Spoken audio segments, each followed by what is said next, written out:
fabriqué par Binge Audio. Salut! Cet épisode est un peu différent de ceux que vous avez l'habitude d'écouter ici.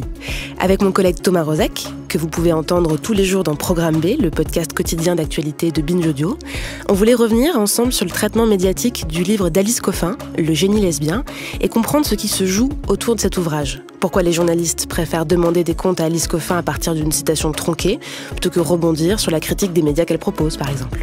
Bonne écoute!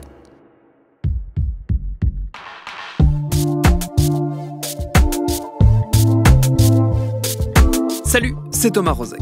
Aussi surprenant que ça puisse paraître, on va parler aujourd'hui d'une véritable épidémie. Alors non, pas de celle qu'on traîne depuis le début de l'année et qui vient de pousser nos chers dirigeants à recaler une partie du pays dans son chez-soi de 21h à 6h du matin, mais plutôt d'une autre maladie qu'on trimballe sans doute depuis plus longtemps encore et qui régulièrement, elle aussi, récidive, reflambe. Ce mal bien connu, c'est le syndrome de l'emballement, un phénomène qui fait prendre une ampleur démesurée et totalement décalée à un sujet souvent traité à peu près n'importe comment, voire par une succession de contresens et d'approximations qui frisent le pathologique. Dernière récidive en date, celle que doit subir Alice Coffin, journaliste, femme politique, militante lesbienne, qui vient de signer un livre chez Grasset, Le génie lesbien, et qui se voit sommée de s'expliquer d'interview en interview sur sa volonté de couper sans vergogne l'ensemble des pénis de nous autres pauvres mâles. Je caricature à peine. Qu'est-ce qui rend cette histoire si symptomatique à la fois de notre époque et de notre incapacité collective à accepter la prise de parole des minorités? C'est ce qu'on va se demander dans notre épisode du jour. Bienvenue dans Programme B. Qui a le droit de s'arroger un discours qui parlerait à toute l'humanité? Moi, c'est pas parce que je parle en tant que lesbienne que je parle pas à toute l'humanité. Au contraire. Et j'ajoute ça, c'est que c'est pas moi qui les ai définis. C'est pas moi qui ai décidé que l'humanité, elle était aussi fermement clivée entre les hommes, les femmes, les hétéros, les homos. Ce que je fais, au contraire, c'est essayer de rapprocher, de dire ça a créé de tels schismes, de telles violences que j'essaye, au contraire, de rattraper des siècles et des siècles de violence et de dissociation. Et pour en discuter, je n'ai pas été très loin, je me suis déplacé sur à peu près 4 mètres dans le bureau de Binge Audio, dans le respect des gestes barrières évidemment, pour aller chercher les éclairages de ma camarade et consoeur Camille Regache du podcast Camille, un podcast qui détricote les questions d'identité de genre et de sexualité. Et histoire de savoir exactement de quoi on cause, je lui ai demandé pour commencer de m'expliquer de quoi traitait précisément ce livre, Le génie lesbien d'Alice Coffin. Le génie lesbien, donc le livre d'Alice Coffin, c'est un livre dans lequel elle retrace son parcours de journaliste, de militante, à la Barbe, ensuite dans le collectif Oui pour la PMA. C'est un parcours où elle raconte à la fois sa vie, des passages de son enfance, de comment est-ce qu'elle a grandi, etc., où elle relie des questions personnelles à un parcours militant et à des constats, des analyses, en fait, aussi en tant que journaliste, sur les médias, sur le traitement médiatique des minorités, en l'occurrence sexuelles, mais aussi, ça peut être une analyse plus large que ça, aussi appliquée à d'autres minorités. Et donc, Alice Coffin, dans ce livre, en fait, elle parle de plusieurs sujets à la fois, rassemblés sous une étiquette Le génie lesbien, parce que le génie lesbien, ce qu'elle appelle le génie lesbien, en fait, c'est toute une attitude des lesbiennes dans le militantisme et dans la prise de parole, et une manière, en fait, de présenter les choses et de proposer une analyse, en fait, du monde depuis une marge, mais qui parle, en fait, pour tous. En gros, c'est ça qu'elle essaye de faire dans ce livre-là. Et c'est à la fois du personnel et de l'analyse globale, quoi. C'est donc un livre qui parle à la fois de représentation des lesbiennes, mais pas que, des LGBT en général, en fait, dans les médias, donc dans le cinéma, etc. Un truc assez large de médias. C'est une analyse, en fait, du traitement médiatique des questions LGBT dans les médias français. C'est une analyse aussi de ce qu'elle appelle la placardologie française, donc l'incapacité en fait des médias français à parler correctement des personnalités LGBT qui sont out ou qui ne le sont pas justement, et pourquoi il y a aussi peu de personnalités publiques qui sont out en France par exemple. Et c'est aussi un retour en fait d'expérience de ce qu'elle a entendu, vu aux États-Unis quand elle est partie en fait rencontrer plein de militantes lesbiennes, et donc elle se fait l'écho en fait de leur voix et de leurs analyses aussi aux États-Unis. Pour comparer avec ce qu'elle a vécu, analysé en France. Ce titre, Le génie lesbien, il est tout sauf anodin. On va juste écouter un petit extrait. C'était Alice Coffin qui était invitée dans l'émission C'est politique sur France 5 tout récemment. Elle donne un exemple très parlant de l'incapacité qu'on peut encore avoir à ne pas prononcer le mot lesbien. Au-delà, en fait, de leur personne, c'est le mot, en fait, lui-même, qui est très difficilement prononçable, et en particulier, ça m'intéresse parce que ce livre, c'est aussi une comparaison un peu entre la France et les États-Unis et le monde anglo-saxon. Il y a un exemple récent qui m'a frappé. Il y a un inédit de Simone de Beauvoir qui est sorti récemment, qui raconte une histoire d'amour avec celle qui est présentée comme sa meilleure amie, Zaza, dans les mémoires d'une jeune fille rangée. La dépêche AFP en français, qu'est-ce qu'elle dit? Elle dit œuvre inédite de Simone de Beauvoir. La dépêche, la même, AFP en anglais, elle dit l'histoire lesbienne tragique de Simone de Beauvoir. Le mot lesbien et le mot lesbienne est dans la dépêche anglaise, pas dans la dépêche française. De manière générale, il y a une incapacité à prononcer ce mot-là. Donc moi, je l'ai mis dès le titre et on le retrouve à peu près toutes les pages. J'exagère, mais on le retrouve beaucoup dans le livre. C'était vraiment particulièrement important pour dire que c'est pas un gros mot. Pour le coup, en fait, c'est du génie lesbien d'Alice Coffin de mettre ce titre-là, en fait, parce qu'il oblige toute personne qui veut parler du livre à prononcer le mot lesbien et à l'associer à une notion positive, le génie, ce qui est quand même quelque chose d'extrêmement rare avec le terme lesbien, lesbienne, qui est un terme qui est invisibilisé depuis très très longtemps, qui a observé la manière dont les débats autour de l'ouverture de la PMA comme ça a été dit, à toutes les femmes, et non pas aux femmes lesbiennes. On disait les femmes en couple et les femmes célibataires. Donc, éviter ce mot lesbien, en fait, c'est quelque chose que tout le monde fait, parce qu'il est quelque part gênant, il a du mal à être prononcé.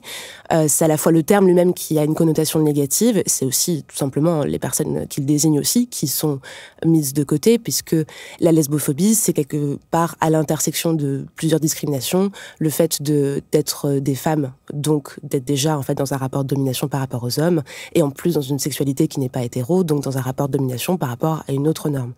Et ce que fait Alice Coffin, du coup, en mettant ce titre-là, elle l'oblige à mettre le mot en avant, elle le met partout dans le livre, et c'est quand même un coup de génie d'avoir réussi à le mettre autant en avant, mais à ce qu'il ne soit que très peu prononcé ensuite, ou en tout cas étudié par les personnes qui en parlent dans les médias. Le traitement médiatique du livre, en fait, ne se porte même pas en fait sur ce mot-là.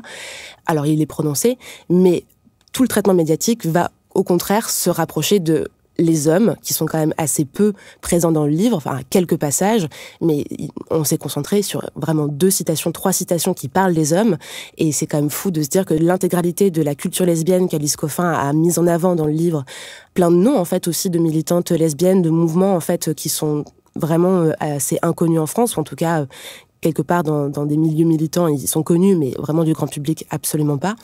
Et donc c'est quand même fou que ces personnes-là se soient encore plus faites invisibiliser dans le traitement médiatique du livre, alors qu'en fait c'était quand même le but au départ d'écrire un essai pour parler de ça, quoi. Justement, parlons-en du traitement médiatique.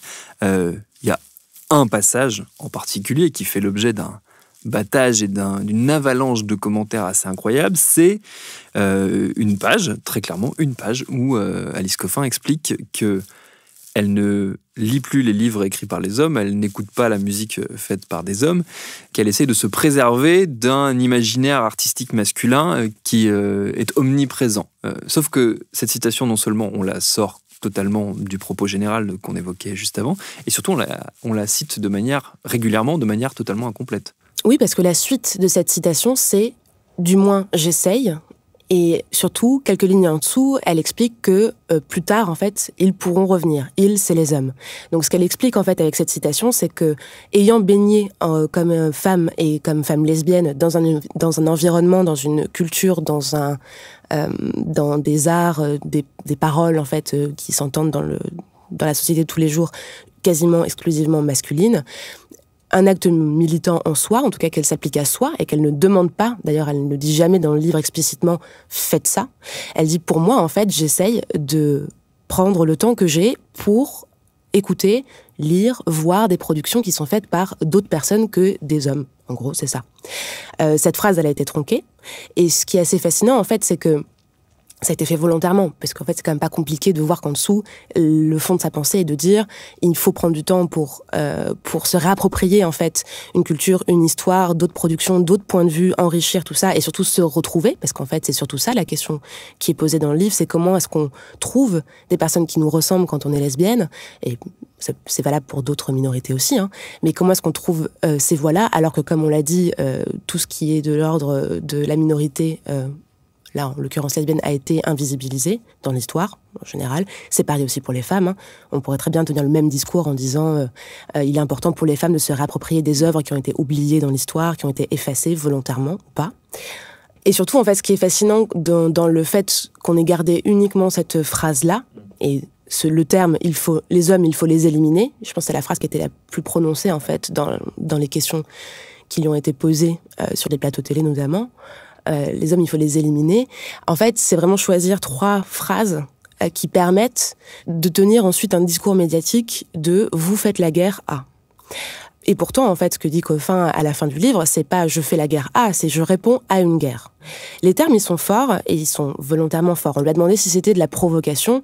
Elle répond « non, c'est pas de la provocation, il faut mettre des mots là où ils sont, en fait, il y a une guerre, en fait, dont les femmes pâtissent, et il faut quand même, au bout d'un moment, le voir comme ça aussi. Donc, ce qu'elle dénonce, en fait, dans le livre, c'est un système d'oppression patriarcale sur les femmes et, en plus, sur les lesbiennes.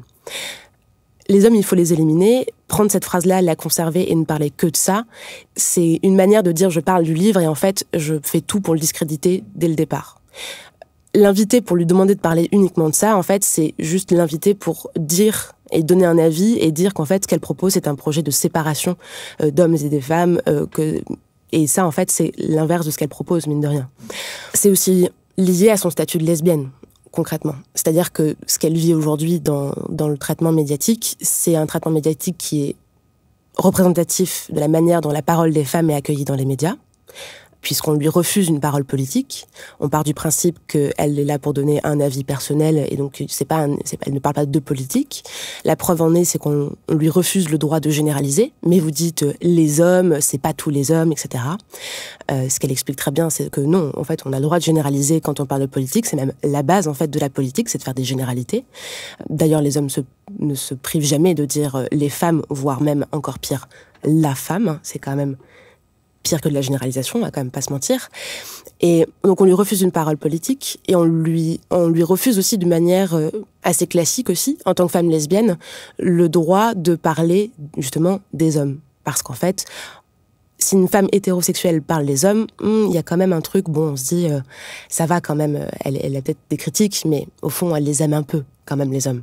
Les lesbiennes, c'est différent. Il y a toujours le présupposé que les lesbiennes détestent les hommes ou alors ont vécu un trauma lié aux hommes qui fait qu'elles sont lesbiennes. Non, c'est faux. Donc, et d'ailleurs, Alice Coffin, dès le tout début du livre, en fait, en 2 phrases, se justifie de ça, dans un passage qui, pour moi, est vraiment extrêmement révélateur, où elle explique qu'elle a été aimée, qu'elle a grandi avec des hommes qui étaient extrêmement positifs, elle n'a jamais eu aucun problème. Et la phrase qu'elle dit ensuite, la phrase exacte, il me semble, c'est « Je n'ai pas d'autre trauma à déclarer que le spectacle quotidien des hommes », quoi. Quelque chose comme ça, ce qui veut un peu tout dire, quoi.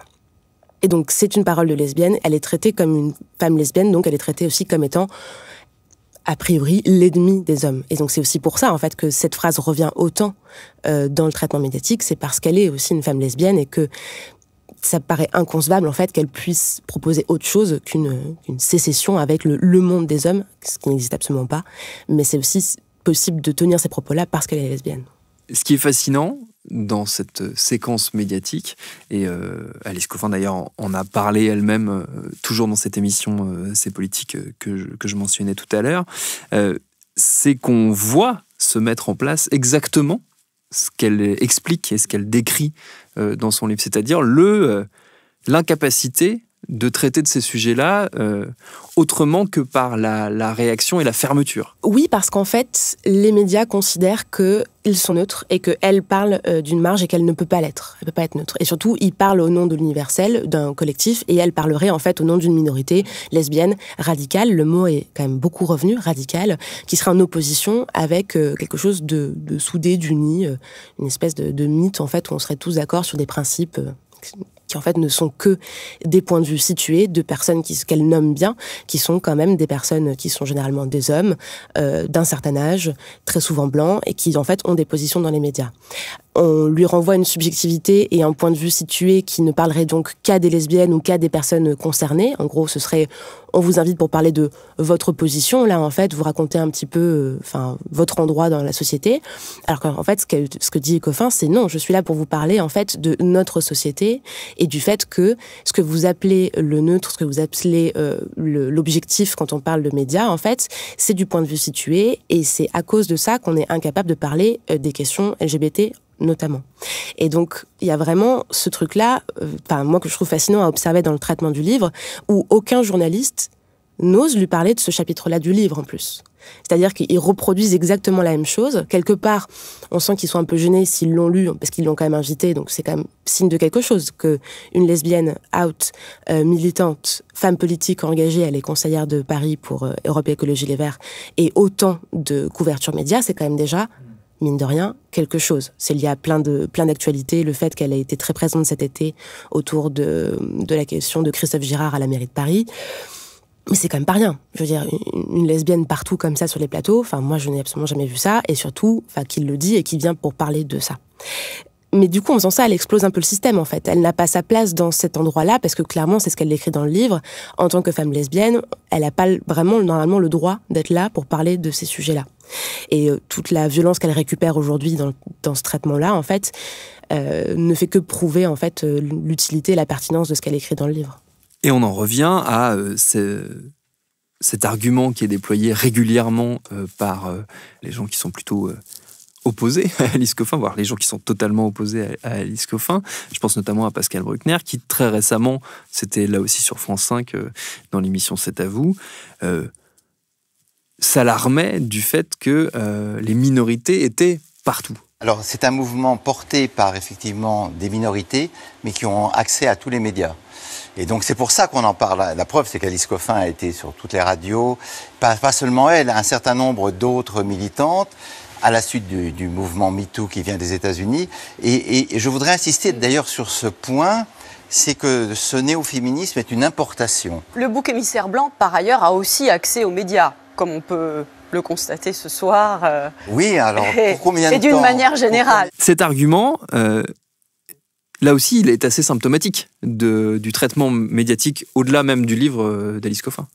Oui, c'est hyper facile, en fait, quand il n'y a absolument jamais de femme lesbienne qui vient sur un plateau pour dire, voilà, réfléchissons, en fait, aux questions de traitement médiatique, de position, en fait, des LGBT dans la société, de dire, non, ils sont partout. Enfin, s'il vous plaît, il y a quand même une personne qui vient parler de ces sujets depuis des années, c'est elle. Il y a quand même personne d'autre. Les médias sont incapables d'inviter des personnes LGBT pour parler déjà de n'importe quel sujet, en fait, de société depuis leur point de vue situé. Ils en parlent même pas. Ils ne les font même pas témoigner sur les sujets qui les concernent. On parlait tout à l'heure de la PMA, c'est exactement ça. Il y a une personne. Alors oui, elle est présente partout actuellement sur les plateaux télé, mais c'est une personne. Elle reçoit derrière, en fait, des torrents de haine. Elle est sous protection policière actuellement. C'est quand même symptomatique aussi.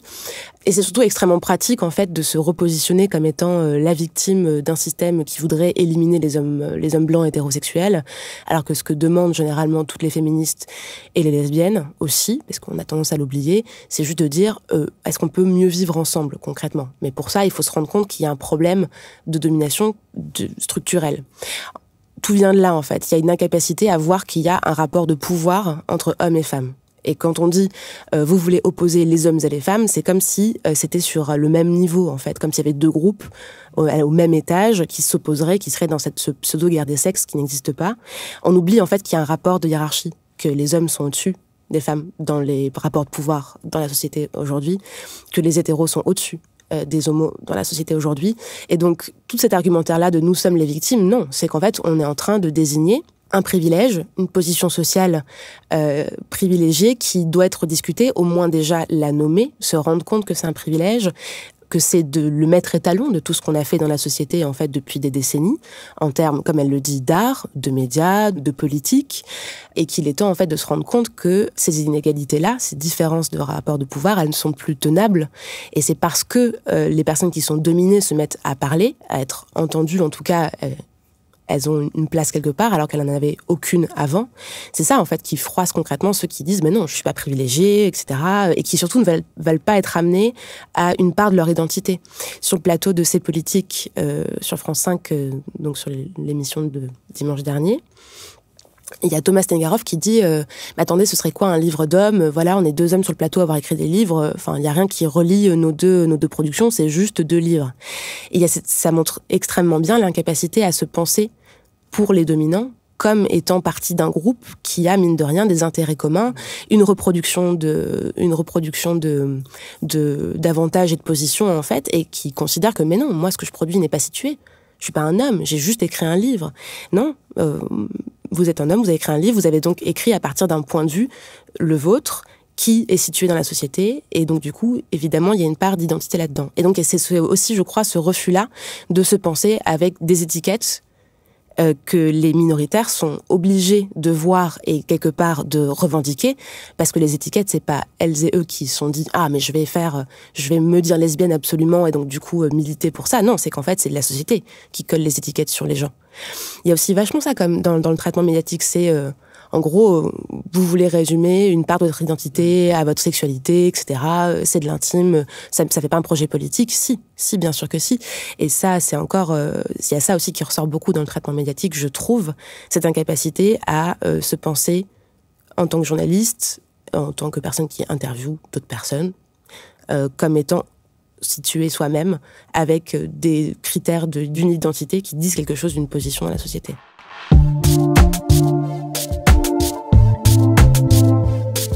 Et pour rogner encore un peu plus sur nos idées reçues en la matière, vous pouvez aussi écouter les nouveaux épisodes du podcast Camille, dont la seconde saison vient juste de débuter. Merci à Camille Regache pour ses réponses. Programme B, c'est un podcast de Binge Audio, préparé par Lauren Bess, réalisé par Mathieu Thévenon. Abonnez-vous sur votre appli de podcast préféré pour ne manquer aucun de nos épisodes. Facebook, Twitter, Instagram pour nous parler. Et à demain pour un nouvel épisode.